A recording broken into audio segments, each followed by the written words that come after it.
My name is Robi Omondi, and this is Life 360. And we cannot talk about health without including, or rather leaving out, what goes on our plates.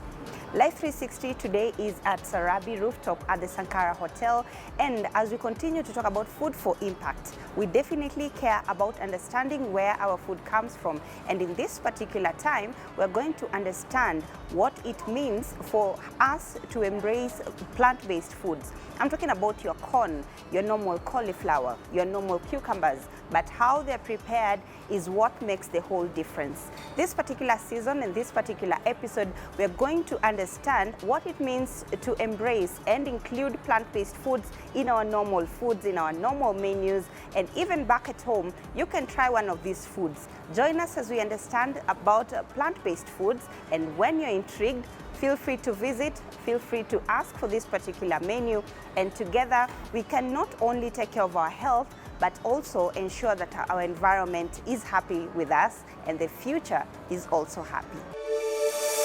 Life 360. Hi friends, today Nairobi is serving up something truly exciting. Restaurants across the city are proving that food can be delicious and climate friendly. It's all part of Eat for Impact, a movement showing us how simple diet changes can make a big difference for our health and our planet. The idea about it is basically to bring as many restaurants as we can to participate in a climate initiative, whereby you as a restaurant will provide a climate-friendly dish in the form of a plant-based meal. So you need to be innovative enough and creative enough to have mix up various ingredients together to come up with something that people will like.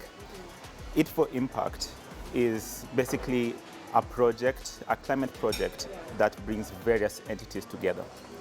And us as the organizers in Nairobi are very proud that various restaurants are open to the idea about it, and other restaurants as well are reaching out to see how they can participate in it as well. The idea started in US and particularly in Austin, Texas, and the whole idea was to bring, all those interested restaurants in Texas together, and now the idea has gone global, and now we have it in Nairobi. And that's exactly what's happening in kitchens across Nairobi. Whenever you eat a plant-based meal, you are basically saving carbon emissions that would have otherwise been generated through the animal life cycle and also in the meat processing. A lot of this large-scale factory farming produce lots of carbon emissions. So when you decide to eat a carbon sustainable plant-based meal, you basically are saving carbon emissions. So the whole idea, the goal is to not only bring restaurants together to participate in a climate initiative, but also to calculate how much carbon emissions are going to be saved after the initiative month has been carried out. It is a new concept, and we are seeing, based on the amount of data that we have and feedback we are getting from restaurants, we are seeing people are actually going, they notice a specials menu and they ask, what is that? Then now someone tells them, yes, this is It for Impact. It's a climate initiative project through food and ingredients. And now people try it out just to see what the whole idea is about. And when they find out it's actually like they are saving carbon emissions, then they are even more inclined to do so. This is Malai sauce. Today, cauliflower is on the menu at the Sankara Hotel, and especially Sarabi at the rooftop of Sankara Hotel. Today we are going to make adobo cauliflower. Cauliflower is a vegetarian dish that is made from a cauliflower. So we just grill it. We have a sauce which is a Malai tikka. That's Malai sauce, which we normally use. Then we have a side salad, And then the salad, we can just season it. Then we put aside with the cauliflower, grilled one. And then that is it. One of the key things that we really wanted to focus on is easy-friendly menus, sort of not overcomplicated dishes, menus and menu items that are easy to prepare, friendly to each and every guest, meals that can be easily, curated by the chefs, easily well presented. The taste obviously has to be amazing. So as part of that, we also went to really actually focused on sustainable sourcing in terms of the ingredients that we source and the suppliers that we work with hand in hand. So we really wanted to emphasize what Kenya is all about in terms of the produce, the meats, the fish, the chicken, the vegetables, the fruits and everything else. Also interestingly is that we also introduced 2 vegan or plant-based dishes in the menu. We've noticed that a lot of people in Nairobi and a lot of our clients are very health conscious nowadays. I mean, everyone wants to eat healthy, everyone wants to have a balanced diet, everyone wants to enjoy a good meal, but that is not necessarily just meat or anything else. But it can be vegetarian or vegan, plant-based, but really tastes well and really good and really nutritious. Already we have marinated our cauliflower. So first we marinate cauliflower and then you just grill it and then you put it in the oven for a while, like 3 minutes. Because already you have boiled your cauliflower to make it tender. And then you just marinate, then you grill.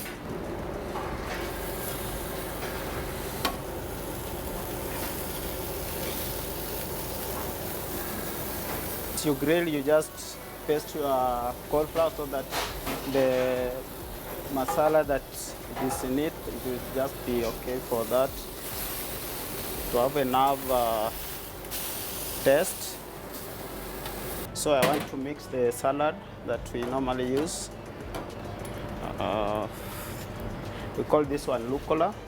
Then we have the boiled lentil, the yellow one.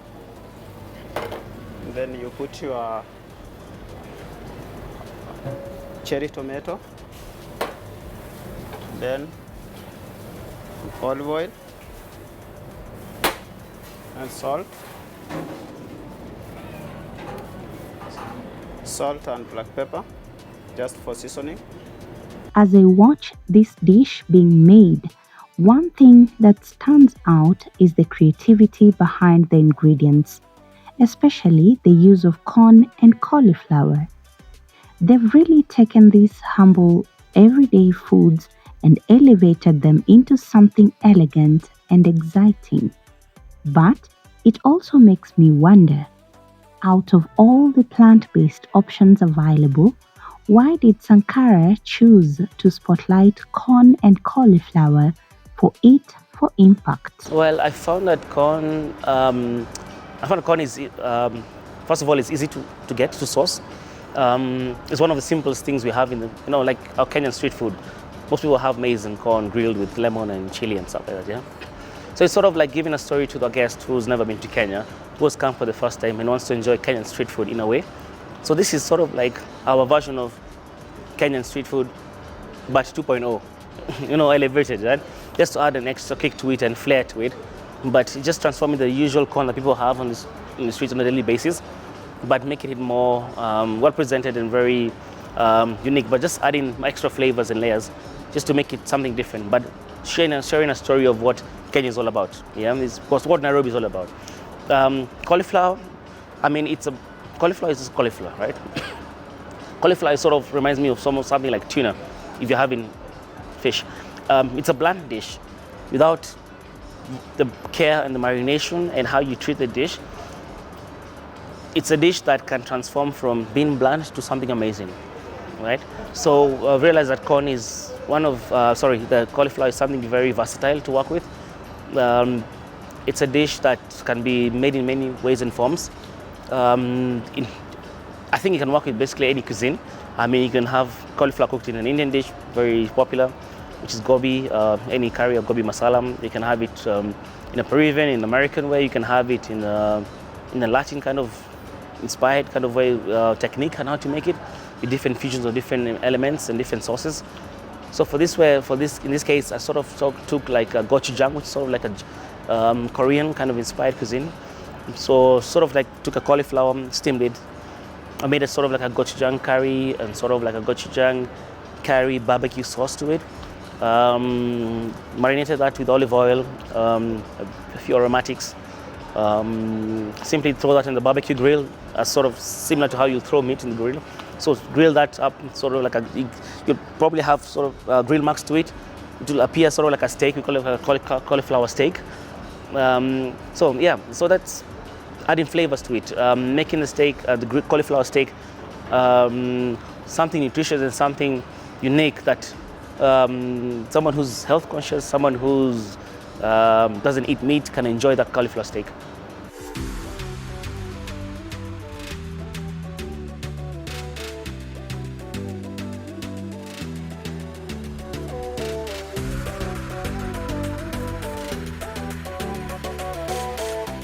I would say all dishes and all recipes have a certain nutritional value. Depends on what someone is looking for.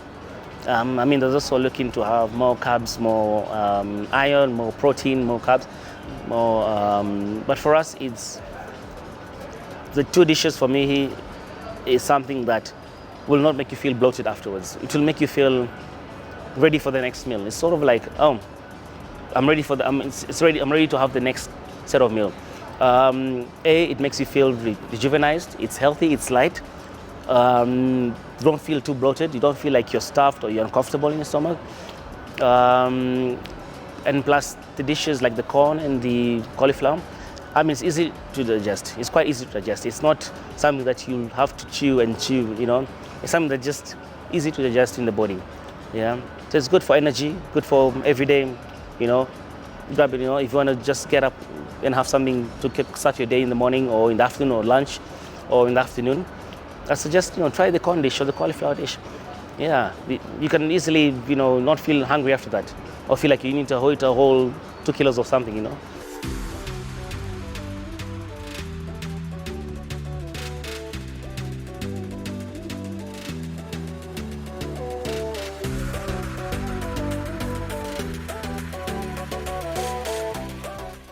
Most of the farmers really don't get a fair share of the produce that they sell, you know. They're not really well appreciated, yeah. So for us, what we're trying to do is really work with the farmers hand on hand. Every week or every month, we try to go to the market and handpick what we want as chefs, straight from the supplier, straight from the mom or the mama boga who's come from wherever the farm is and brought the high ingredients to the market to sell. So we actually get to go directly to the farmer or to the source, pick up that ingredient that they have farmed in their own farm, and that reduces the carbon footprint. I mean, we're trying to avoid middlemen in this case scenario, so that we know exactly we're feeding from farm to fork. You know, we want that direct translation.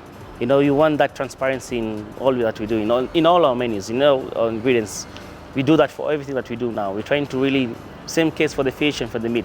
So for us, it's creating an atmosphere whereby people learn, our chefs as well know where the food comes from. They know how to treat the food in terms of how, when you receive something, when you receive certain type of vegetable, how do you store it? How do you make use of it? How do you take it from point A to point C? Minding all the steps to avoid wastage, to avoid losses. So we also think of, oh, how sustainable is this dish? How sustainable is the ingredient? How can you transform and use almost 90% of the dish in many ways? So some of the ways we do that is also some of the offcuts that you get, whether it's potatoes, whether it's onions, whether it's carrots, whatever it is. We try to make use of every item. We either dehydrate the skin, we either make potato chips from the skin, we either make more powders from the dehydrated skin or the leftovers. You know, so we want to make sure that whatever ingredient we use, we try to make use of it and use it somehow to decorate the plate, maybe some dust or a powder or something like that. So we found that it's very interesting because it's given us a chance to also educate the farmer of how because some of them don't know how we use the ingredients. They just sell it. You don't know how you can transform an eggplant or a cauliflower or a broccoli, and how can you use everything else to make something that is environmentally friendly, that is sustainable to the community and to each other, Sankara has truly shown us how creativity can turn simple, everyday ingredients into something extraordinary. By choosing corn and cauliflower, they've not only crafted a delicious dish, but also highlighted the power of plant-based foods to inspire change. It's a perfect example of how fine dining can meet sustainability, proving that what's good for the planet can also be a real treat to the palate. After mixing, you have your sauce, the one that I said, this is Malai sauce.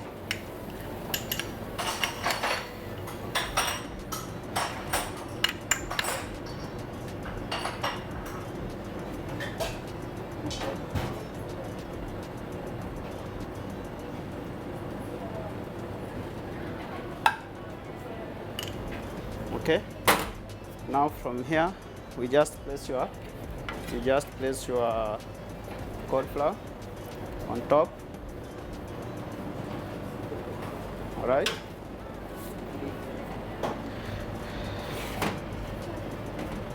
Then, okay, the fried onion. Then this is the rice pops.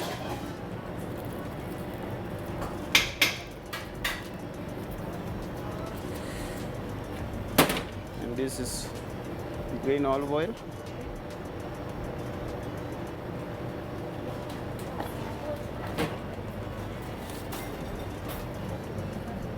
These are edible flowers. First, put now.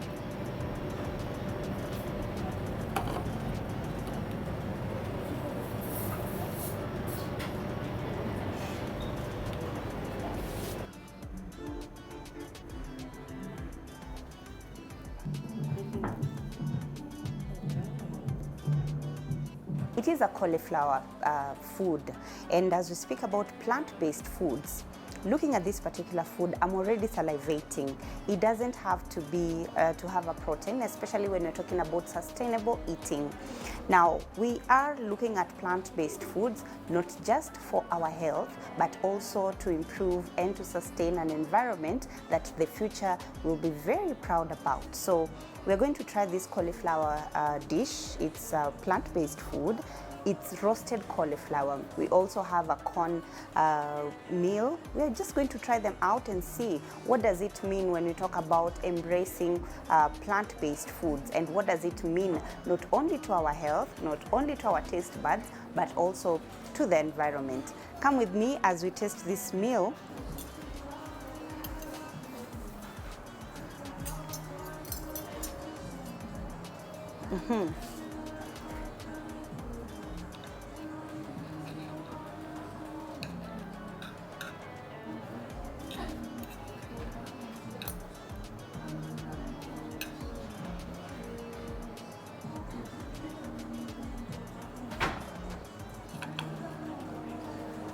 The taste is quite unique. Roasted cauliflower, who would have thought? Our chef told us they're trying to use minimal spices, shorter period of preparing it so that it can maintain its taste and its originality. But the health benefits and what it does to the environment is what we care about. And when you visit Sankara, go to the rooftop where Sarabi is, try out this food, and then you also tell us what you think. Stick around for yet another plant-based foods that you're going to try in our next episode. For me, the cake has an acquired taste.